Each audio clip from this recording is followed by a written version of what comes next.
बृजमोहन जी, आपके साथ मैं इसलिए शुरुआत करना चाहती हूं क्योंकि देखिए ये मामला बड़ा है। ये मामला देश की राष्ट्रीय सुरक्षा के साथ जुड़ा हुआ है। ऐसे में मनीष तिवारी के बयान को, चूंकि गठबंधन की सरकार आपकी चल रही है कांग्रेस के साथ इस वक्त महाराष्ट्र में, कैसे देख रही है एनसीपी?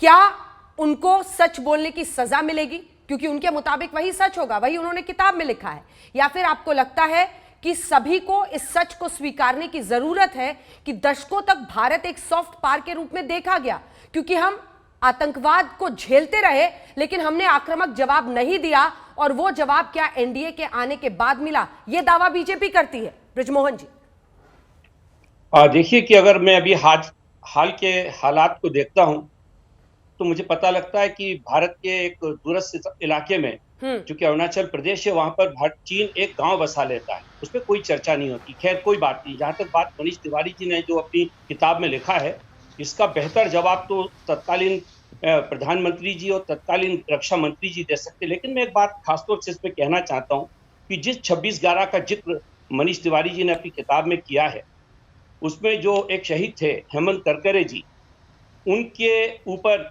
भारतीय जनता पार्टी की वर्तमान सांसद सुश्री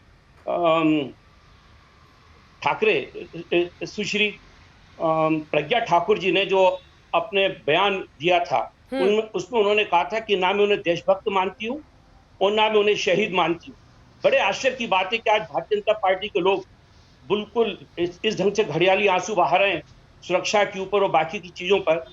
आज तक उनमें से किसी भी भारतीय जनता पार्टी के नेता ने, ठीक है, आदरणीय प्रज्ञा ठाकुर जी के बयान पर ना तो कोई प्रतिक्रिया व्यक्त की, ना उनकी निंदा की। तो मैं ये सोचता हूं कि इनको इस मामले में बात कहने का अधिकार ही नहीं है।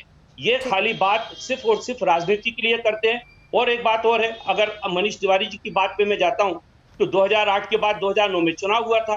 भारतीय जनता पार्टी हर चीज का मूल्यांकन तराजू में तोलती है वोटों से। 2009 में कांग्रेस की फिर से सरकार बनी थी। अगर इसमें कोई हकीकत होती और अगर इसमें कोई वजन होता तो मैं सोचता हूं 2009 में सरकार को जीत के नहीं आना चाहिए था। जिस प्रकार से नोटबंदी के बाद भारतीय जनता पार्टी के नेताओं ने कहा था कि उत्तर प्रदेश में हमारी सरकार इसलिए बनी कि सारे लोग नोटबंदी सहमत थे। तो अगर इनके ही मापदंडों से मैं इसका विश्लेषण करता हूं तो मुझे ऐसा लगता है कि आज ये जो भी बात कह रहे हैं, ये सिर्फ और सिर्फ इसलिए कह रहे हैं कि भारतीय जनता पार्टी के एक स्लीपर सेल कांग्रेस में है। ये स्लीपर सेल आई है बम लेकर। मनीष तिवारी स्लीपर सेल है। इस मुद्दे पर पूर्व केंद्रीय मंत्री रह चुके हैं, आईएनबी मिनिस्टर रह चुके हैं वो यूपीए की सरकार में, आप उन्हें स्लीपर सेल कह रहे हैं? ये भारतीय जनता पार्टी के स्लीपर सेल क्यों नहीं हो सकती कांग्रेस में? मैं कह रहा हूं इस बात को। मनीष तिवारी पर गंभीर आरोप लगा रहे हैं। जरूरत क्या है? एक तरफ आतंकियों का स्लीपर सेल होता है और आप मनीष तिवारी के कद के नेता को आप स्लीपर सेल कह रहे हैं। अजय आलोक जी हाथ उठा रहे हैं। अजय आलोक जी, छोटा सा जवाब, मुझे गौरव भाटिया के पास जाना है। वो स्लीपर सेल कह रहे हैं मनीष तिवारी को, सीधा कह रहे हैं। मैं बृजमोहन जी से सिर्फ एक सवाल करना चाहता, उससे मुझे मतलब नहीं है क्या कहें, स्लीपर सेल कहें या जो भी स्लीपर कहें, उससे मुझे मतलब नहीं है। मैं बृजमोहन जी से, चूंकि एनसीपी के नेता हैं, मैं इनसे एक प्रश्न पूछना चाहता हूं कि 26/11/2008 के बाद निश्चित तौर पे हम सब जानते हैं कैबिनेट कमेटी ऑन सिक्योरिटी की बैठक प्रधानमंत्री के यहाँ हुई थी। शरद पवार जी उसके मेंबर थे। आप कैसे कह रहे हैं कि हमारी जिम्मेदारी नहीं है? आप कैसे कह रहे हैं ये प्रधानमंत्री या गृह मंत्री जाने? कैबिनेट कमेटी ऑन सिक्योरिटी की बैठक हुई थी, पवार साहब उसमें गए थे उस समय देश में। अभी आपने कहा जो भी देश में घटना, अभी आपने कहा कि वो जवाब देंगे। जवाब आपको देना पड़ेगा। के लिए तत्कालीन सरकार जिम्मेदार थी। जवाब आपको देना पड़ेगा। कहना चाह रहा हूँ मैं कह रहा हूं ना, मैं आपसे कहना वो चाहता हूं तत्कालीन सरकार के हिस्सेदारी आपकी वो कह रहे थी। कैबिनेट कमेटी ऑन सिक्योरिटी में शरद पवार भी थे। वो सीधा शरद पवार जी के दरवाजे तक ला रहे हैं आरोप को। मैं कब कह रहा हूं कि नहीं थे, लेकिन मैं साथ ही साथ ये भी कह रहा हूं आपने इसे जाने दिया, आपने एक्शन नहीं लिया। सवाल इसी बात पे, किसने कहा सवाल इस बात पे कि उस वक्त आपने एक्शन क्यों नहीं लिया, डेटरेंट क्यों नहीं बनाया? पुलिस के क्या आप जिम्मेदार नहीं है पुलवामा के लिए? आप लोगों की शिथिलता, आप लोगों की नम्रता देश पे भारी पड़ी अगले 10 साल तक। इस प्रकार की भाषा का उपयोग कर रहे हैं। महाराष्ट्र के सैनिकों ने डेटरेंट वैल्यू आपने इस देश का कभी क्रिएट नहीं होने दिया। जान दी लोगों को बचाने के लिए। डेटरेंट वैल्यू आप लोगों ने देश का क्रिएट नहीं होने दिया। ये बात मानिए आप लोग। इसी के कारण आतंकवादियों की हिम्मत बढ़ी, जिनका सम्मान करना चाहिए। अरे पवार साहब की बात बता करिए ना, ये कहती है आप पवार साहब की बात करिए ना। शरद पवार जी का क्या स्टैंड था? बृजमोहन जी, कैबिनेट कमेटी ऑन सिक्योरिटी में शरद पवार जी का क्या स्टैंड था? आप ये बता दीजिए, फिर आगे चलेंगे। स्टैंड क्या था? एक्शन हुआ है, आप देखिए उसके बाद क्या हुआ।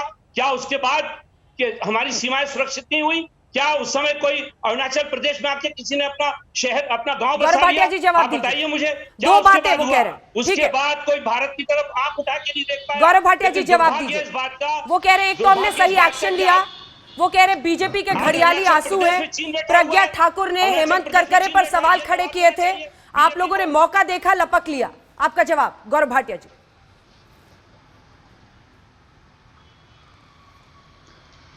अंजना जी, सबसे पहले सुप्रिया जी जो जुड़ती मुद्दा हैं, मुझे सबसे बताइएगा। बड़ा है उस पे बात करेंगे। आज भारतीय जनता पार्टी ने एक प्रेस कॉन्फ्रेंस करके कुछ अहम सवाल उठाए और ये सवाल भारत की अखंडता से जुड़े हैं, राष्ट्रीय सुरक्षा से जुड़े हैं। क्या सोनिया गांधी जी ने अभी तक चुप्पी तोड़ी है?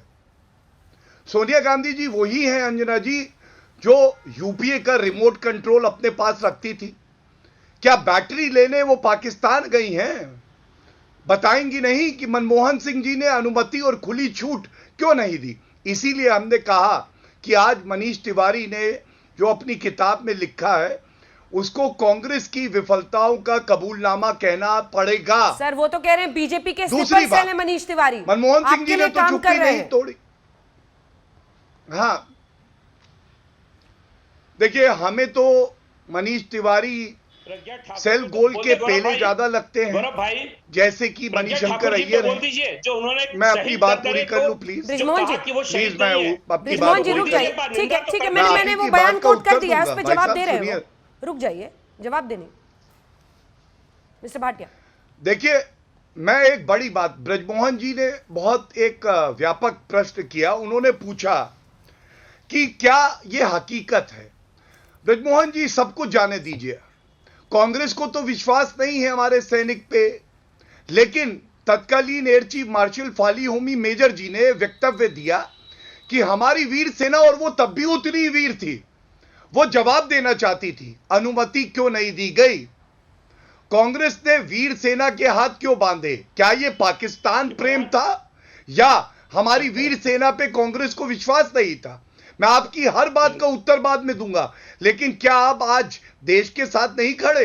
अगर इतनी बड़ी एक तथ्य का खुलासा हो जाता है तो हमें पूछना पड़ेगा कांग्रेस की अध्यक्षा से कि ऐसा क्यों हुआ। दूसरी बात, अंजना जी, आज ही मणिशंकर अय्यर ने कहा कि भारत एक डरे हुए खरगोश की तरह है। हर भारतीय तो यह मानता है कि हम एक शेर की तरह हैं, हम दहाड़ देते हैं तो पाकिस्तान को उसकी हैसियत और चीन को उसकी औकात पता चल जाती है। क्या आज कांग्रेस का कोई प्रवक्ता या सोनिया गांधी बताएंगे कि हम हेडलाइट से चीन और पाकिस्तान के डरते खरगोश को यह नहीं पता होता वो बाएं जाए या दाएं? अरे उरी हुई, उसके बाद उरी हमले के सर्जिकल स्ट्राइक हुई, पुलवामा हुआ, तो उसके बाद बालाकोट एयर स्ट्राइक हुई, घुस के ठोका।